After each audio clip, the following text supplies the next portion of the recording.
Straight ahead on CCX News, multi-million-dollar plans emerge to improve some Maple Grove athletic fields. Plus, a congressman's visit to Brooklyn Park on tax reform. Eric Paulson also responds to scrutiny about not holding enough town hall meetings. But first, a plan for new apartments in Robbinsdale that involve taking out a well-known bar and restaurant. CCX News starts right now.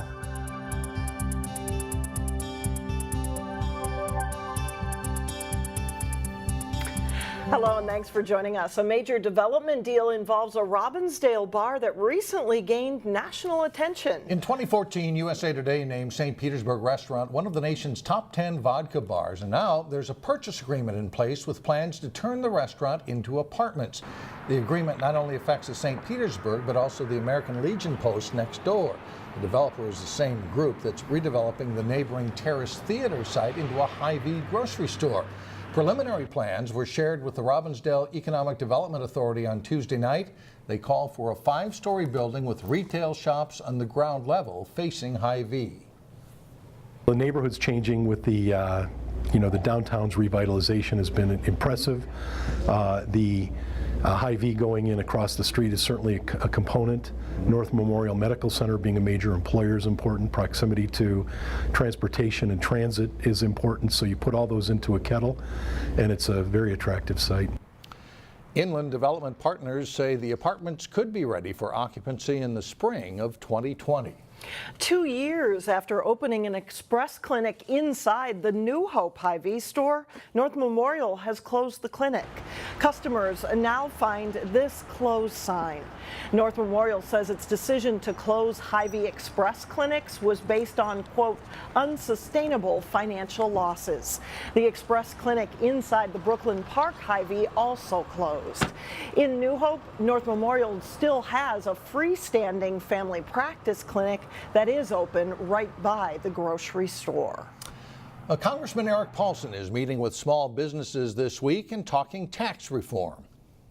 So the average person will now get a higher standard deduction. So the first $24,000 is tax-free. We're also lowering the brackets for all families so that they can keep more of their hard-earned money. Paulson toured Brooklyn Park manufacturer Diversified Plastics before meeting with management about the Republican proposal to reform the tax code.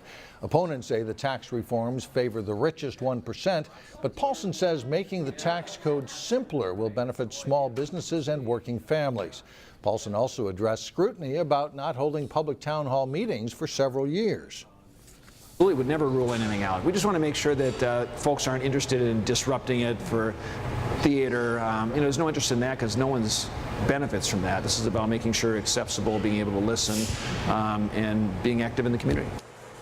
Paulson says Congress could take action on tax reform in November. Maple Grove is taking steps to improve some athletic fields. On Monday, the City Council reviewed a feasibility study for improvements at 3 athletic field sites. At the Fernbrook Fields, the city would turn vacant land into 3 artificial turf fields that could be used for football, soccer, and lacrosse. At the Gleason Lake Fields, plans include repurposing the soccer fields into 2 additional baseball diamonds, and a 3rd project would upgrade the Weaver Lake baseball fields. It provides a higher level of athletic performance experience, which is nice. It's something the city's been seeking for a while, and the associations have been working with us to reach that goal for quite a while. The total cost of the project would be $11 million. Local athletic associations would pay for roughly 20% of the costs, while the city would cover the rest. Build it and they will come. That's the story behind a popular new playground in Golden Valley, and that tops our look inside City Hall.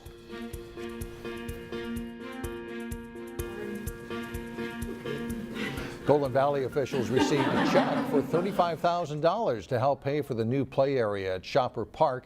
Money comes from Paul's Pals Foundation, which funds projects for kids with disabilities. And with its all-inclusive playground and unique challenge course, the park has attracted families from all over the Twin Cities.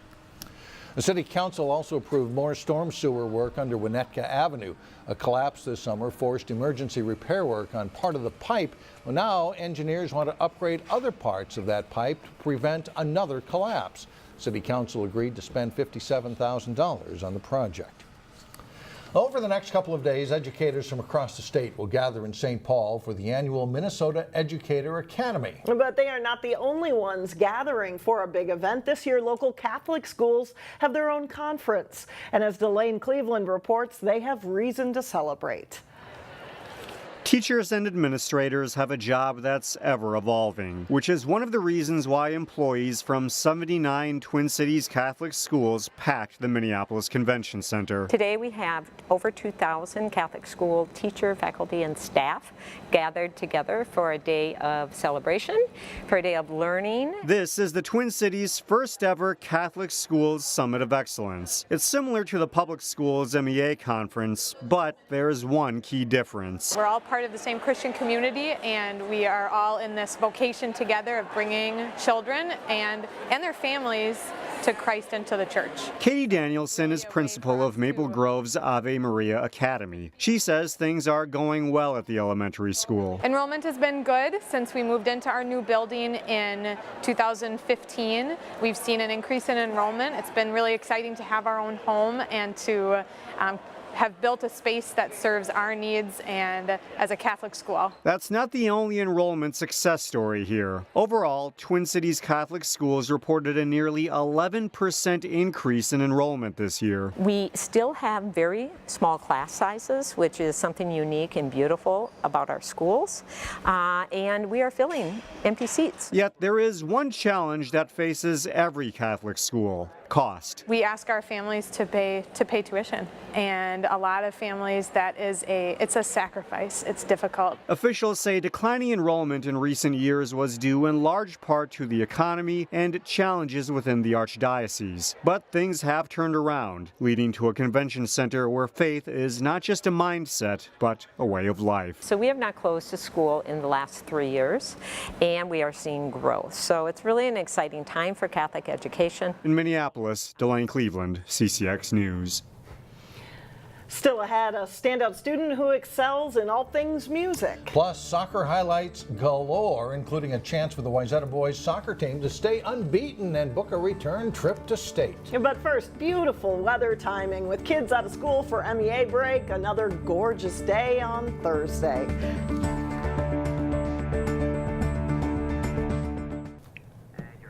Today's standout student marches to the beat of his own drum. And just about any other instrument he comes across. Neil Persley introduces us to Ian Reisner, a senior at West Lutheran High School.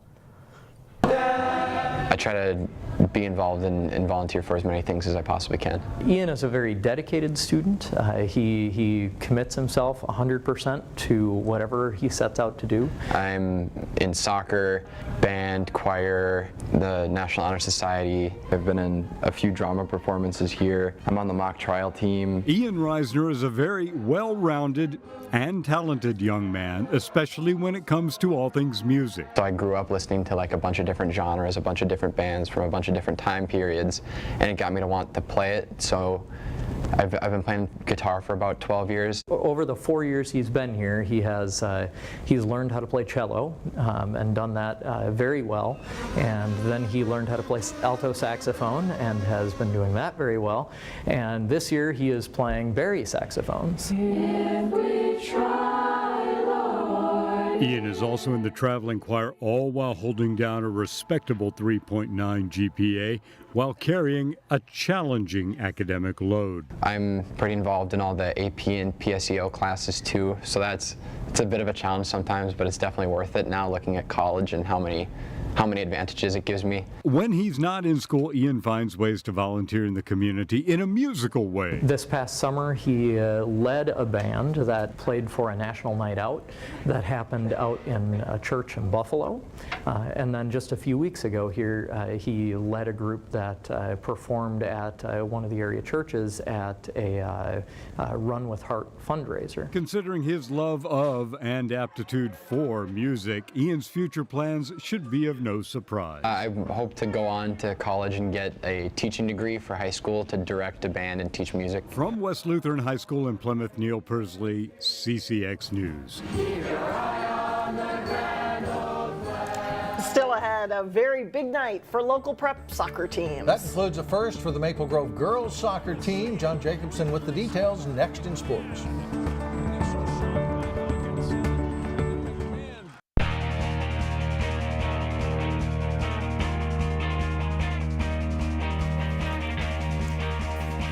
I'm John Jacobson with sports. Maple Grove's girls soccer team has fielded some great teams through the years, but they are 0-5 in section finals since 2007.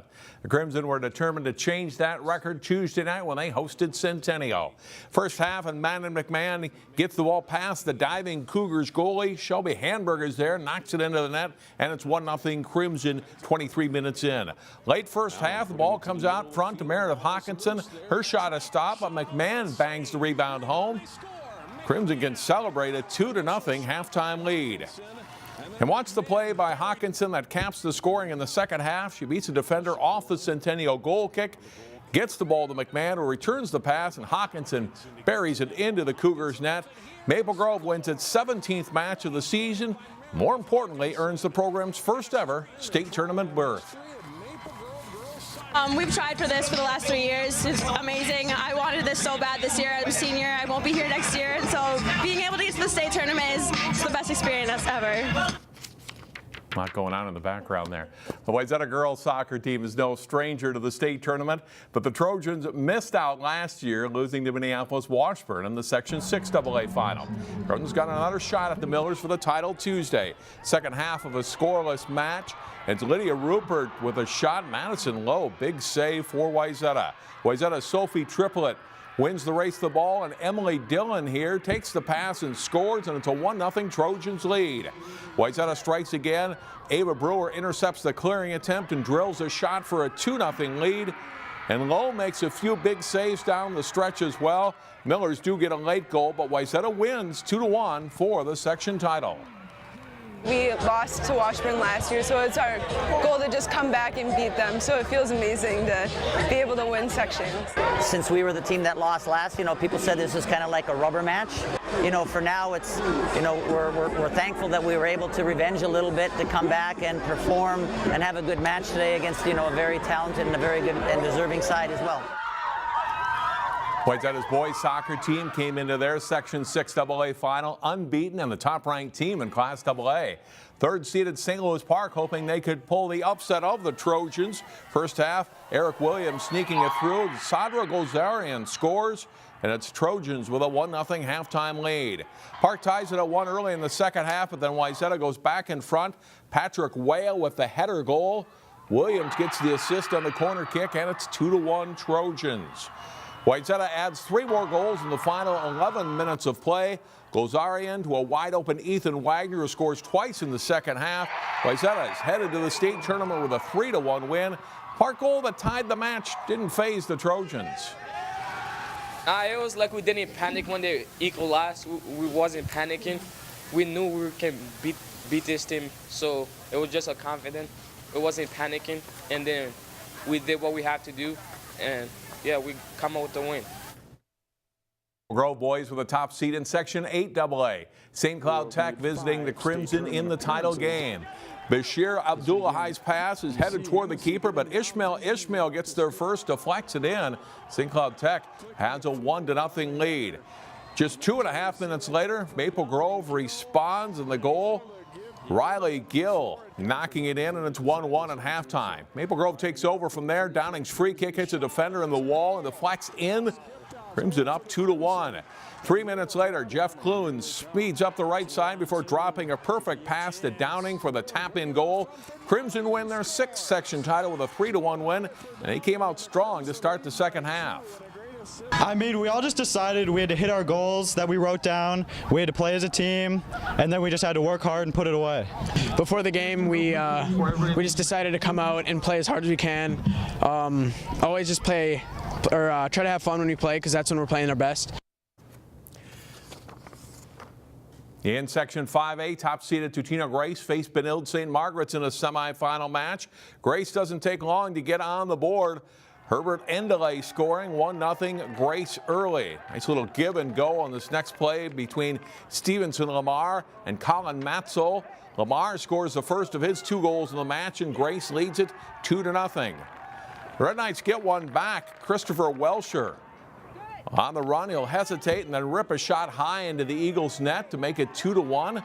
And that's the score at halftime. Second half, Endeley, who's had a big section tournament already, slips a shot between the defenders and past the goalie and in for his second goal to make it 3-1 to Tino. He adds another goal later, as does Lamar. Tino Grace wins 5-1. They'll face Breck, an upset winner over Blake in the other semifinal, Thursday at 7 o'clock at Osseo High School for the 5A title. And live tonight, Wednesday on CCX, it's prep football as Maple Grove goes to Wayzata. That's at 7 o'clock. Alex and Mike, back to you. All right, thanks a lot, John. In Local Vote 2017, we are hearing from candidates running for Hopkins School Board. Chris Latondres is a Hopkins graduate and one of 5 candidates in the running for 3 open seats. I grew up in Hopkins schools, Alice Smith Elementary, North Junior High, and graduated from Hopkins High School. My mom was a teacher in this district for over 20 years. Every opportunity I've had as a husband, a father, and a citizen started right here.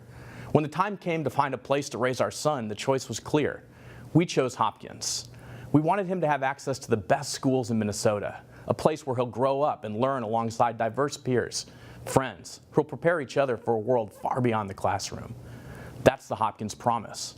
It's the idea that no matter where you come from, the money your parents make, or the color of your skin, when you walk through the doors of our schools, you're going to get a world-class education. My name is Chris Latondres.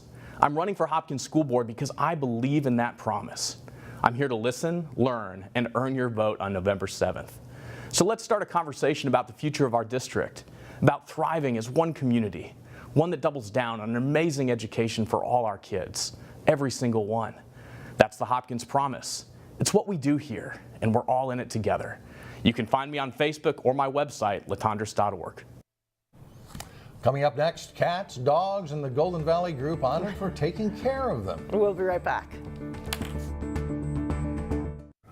Finally, in a nod to animal caretaking, a nonprofit is named the Golden Valley Rotary's Business of the Year. The Animal Humane Society of Golden Valley is this year's recipient. The nonprofit has served Minnesota for 135 years, and when it comes to finding homes for animals, they have a 96% placement rate. Rotary member Don Anderson brought forth the nomination. They impress me because of their clean facilities, their care of the animals, their willingness to get new families to adopt the animals that are brought there, because people can't keep them any longer, and so they find good homes for them, and they do a wonderful service. The Golden Valley Rotary has been recognizing a Business of the Year since 2006. And that's all the news for us. Thanks for joining us. See you again on Thursday starting at 4.